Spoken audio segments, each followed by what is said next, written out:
Kerbal space program. Who doesn't love a game which is 90% a combination of explosive disassembly and unplanned lifer breaking, and 10% successfully completing space missions? It's a classic simulation of orbital mechanics, albeit only those concerning orbits around a world, where any design problems can be overcome with more struts and more boosters. What makes Kerbal Space Program unusual among the thousands of space games released for home computers is that while its solar system may be condensed, the components you explore it with have reasonably realistic specifications. Normally in a space game, we'd expect far more forgiving performance and fuel reserves.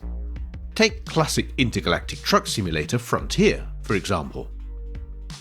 While the game features the best approximation of Newtonian mechanics that could be made on a 7 MHz CPU, I can still jet around for days on a single ton of fuel and have 15G of acceleration on tap whenever I hit the thruster button.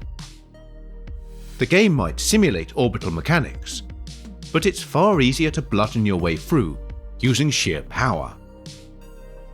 But surely the idea of realistic spaceflight didn't take until 2011 to emerge.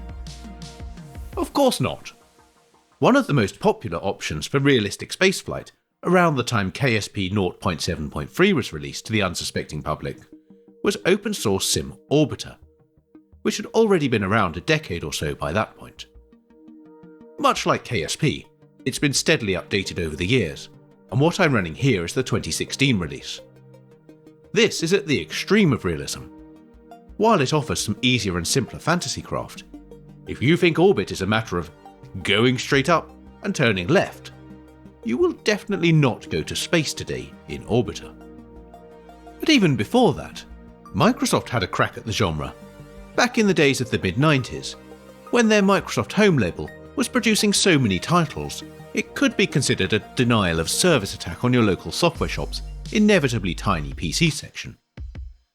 Programmed by the Bruce Artwick organisation, also responsible for the contemporary versions of Flight Simulator, Space Simulator has mostly forgiving futuristic craft, but does let you have a go at tackling realistic orbital mechanics with the Space Shuttle if you prefer.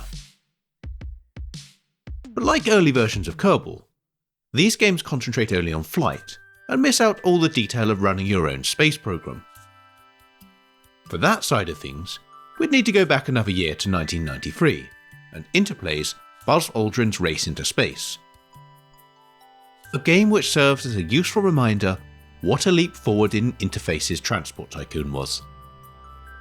Unfortunately, Race into Space is very 90s, in the worst way, with an intensely fiddly interface, and the feedback on whether you're doing the right thing, buried deep in numerical dialogues, you need the manual in order to parse.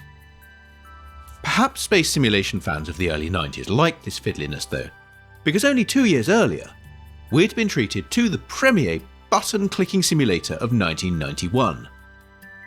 This is Virgin's Shuttle, a game so determined to recreate the actual experience of going to space that you can sit and wait for a message from the teleprinter for half an hour. Yes, it has its fans, especially those who enjoy watching the crawl-away journey between vehicle assembly building and launchpad complete itself in real time. This is the game for all those kids like me who thought car simulators would be more fun if you had to turn the key and wait for the engine to warm up before you put the choke in. And it is incredibly tedious, reducing your involvement in the space program to executing pre-programmed navigation sequences on the Space Shuttle's computer. With Shuttle already taking much of the flying out of spaceflight, you might think that this is about as early as we can get with realistic space simulators. PCs only came into their role as supreme physics modelling polygon pushers in the early 90s, and it wouldn't be much fun trying to float around a detailed solar system at 2 frames per second on less powerful hardware. Meaning if we go back further, surely all we'll find is simple shooters and elite clones. Oh no, I'm not going to end a video about space that early. Yes, simple sprite-based graphics and attribute clash were no barrier to our basic human need to simulate things, and there were a spate of space shuttle simulators for 8-bit micros including the ZX Spectrum. You could argue that even Lunar Lander is more of a simulation than its contemporary arcade games, and some of the clones attempted to play up that connection. Apollo 11 for the ZX Spectrum aims to come across as a simulated moon landing, with instruments to keep track of, and a lovingly rendered lunar exploration module that needs landing on this inevitably garish early 80s moon. But that's it, right? We're at the early 80s, and other than a couple of type-ins for programmable calculators and the Apple II, we've run out of computer-enabled history to go back through. No way, because, as people commonly complain about my record collection, I'd like to take you back to the 1960s. 1969 to be precise. And the game that played a part in the creation of the Unix operating system, Ken Thompson's Space Travel. It was originally written for the GE635 mainframe, but with this computer being used for actual work, Thompson's employer Bell Labs frowned upon every game resulting in $50 being billed to their internal computing budget. So Ken rewrote it for the smaller and cheaper PDP-7, along with an operating system to run it on. Here is where most channels would show you this image from Wikipedia and read out some history over the top of it. But oh no, I have played Shuttle. I have an unending capacity for tedium. I set myself the challenge of getting this thing running. No, I've not been browsing eBay listings for PDP-7s. There's an emulator for these historic machines, called simh. And even better than that, a small team have been recreating that early PDP-7 incarnation of Unix. They've even gone to the trouble of including space travel, meaning I don't have to type it in from scans of the printed source code. There's only one problem. Space travel used a piece of display hardware called the Graphic 2, and while simh supports this, it's only available for text mode. No vector graphics at all. The good news is a contributor called Lars Brinkhoff created an experimental branch some time ago which does have Graphic 2 vector support.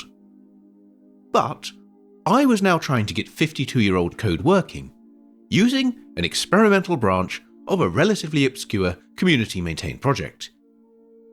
And, as any software developer who's not already hiding behind the back of the sofa will have expected, yes, it was a nightmare. I went through 3 different operating systems, 5 OS installs, and a lot of trying to get my build environment to find libstl before finally getting a stable, repeatable build process and a working executable.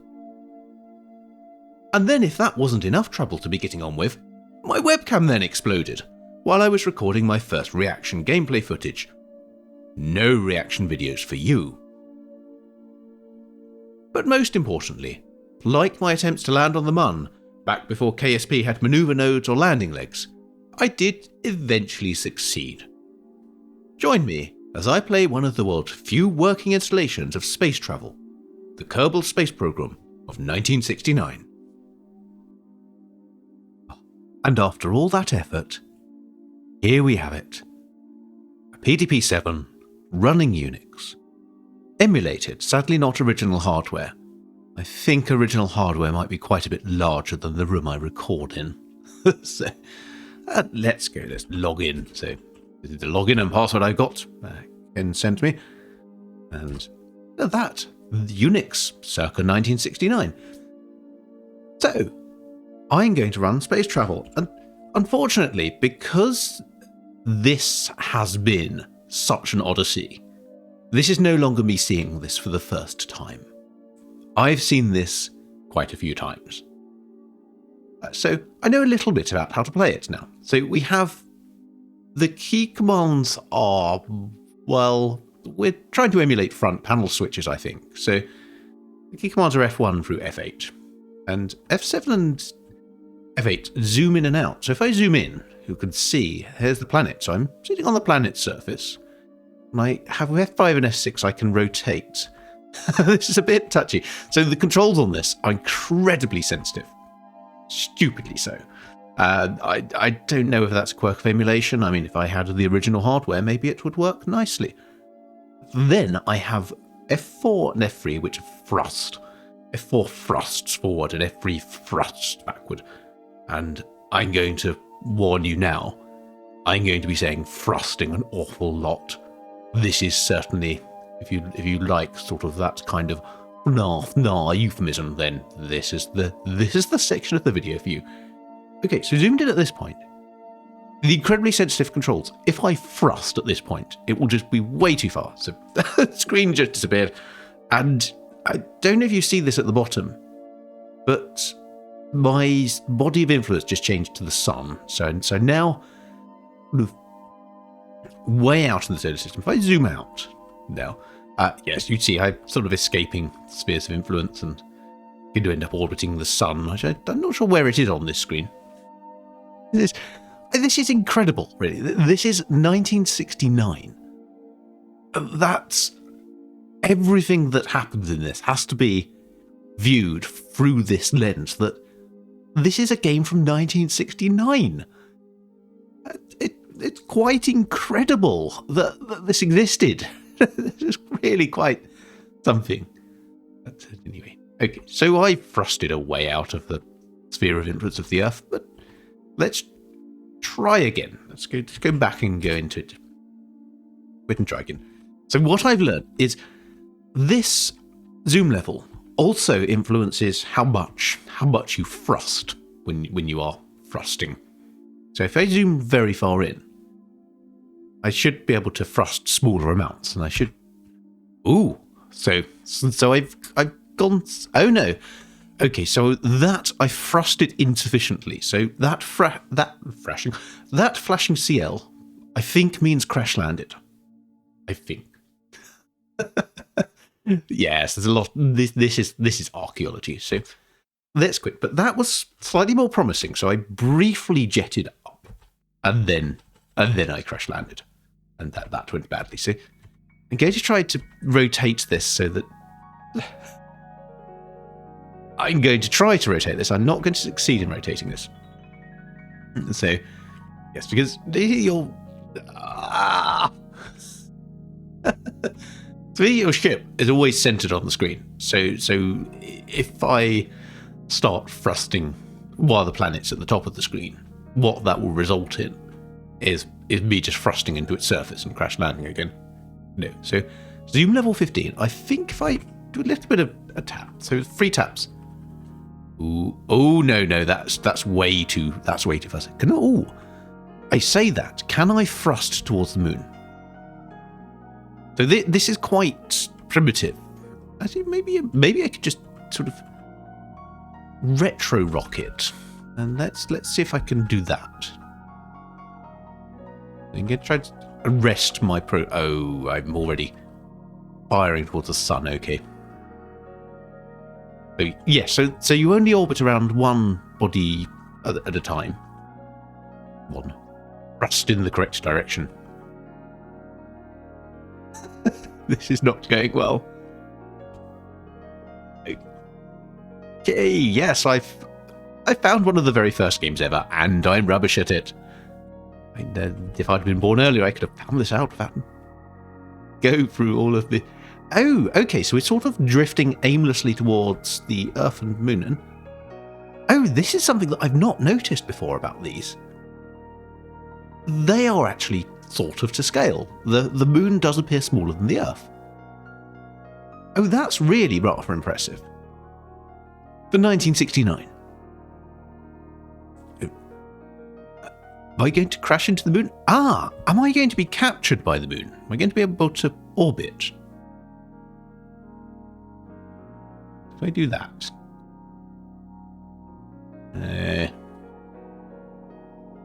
I think I'm moving a bit fast, and I think it's still in the sphere of influence of the sun. Oh dear. Right, okay, so let's try to slow it down a bit. Oh, yes, so I'm within the moon's sphere of influence now. Oh, this is going well. It's such a good game. It is. It's actually a really good game. That's quite... That really surprised me with this. Is that it's actually quite a good game. Touchy controls aside.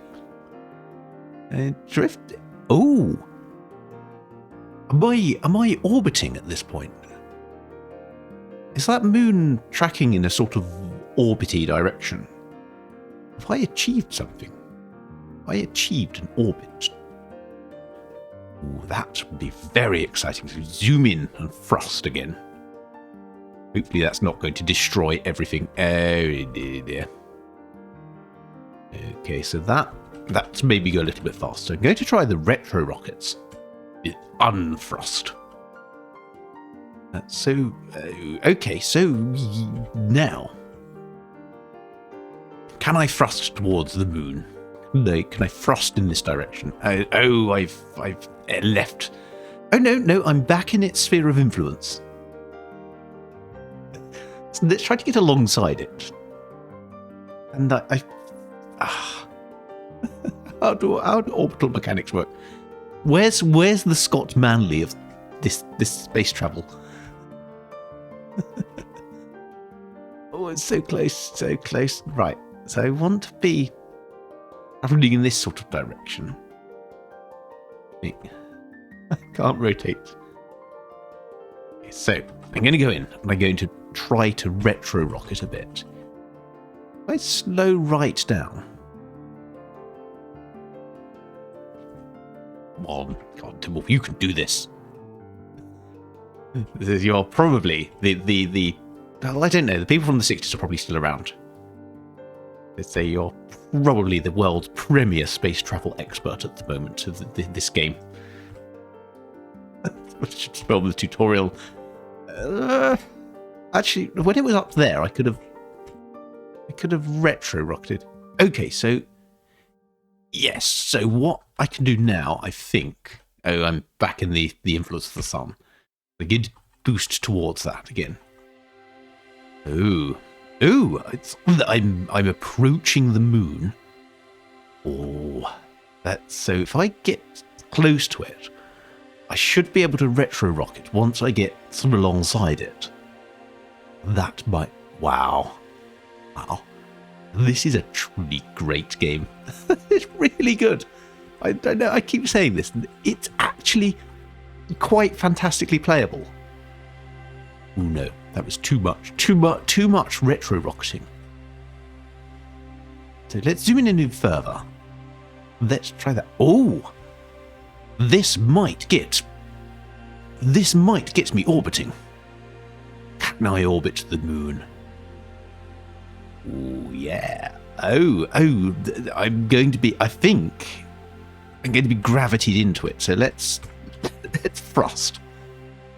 Oh no, yeah. Okay, now I'm escaping. That was too much thrust. Or thrusted too enthusiastically. Okay, I'm going to retro rocket again. It's really playable. I just keep playing this. This is so good. This is an absolute treat. This game.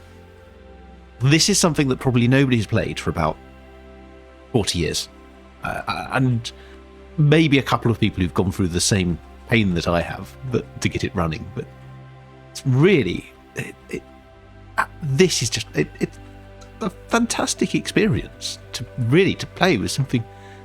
This, I know it's not real hardware. I apologise. Need my floors reinforcing, and I'm not sure the fuse on the house will give me enough power for that. Yes, I'm not even sure the fuse on the house will give me enough power. Okay. Oh no, I've escaped the influence of the moon again. Come back, moon. Okay, they need more thrust. More thrusting is required. Okay, come on. This is so... Oh dear. All gone wrong. It's all gone horribly, horribly wrong. I can't play this game. Rubbish at it. There we go. We are approaching the moon. And yet again, moon approaching is happening. Dear. Oh.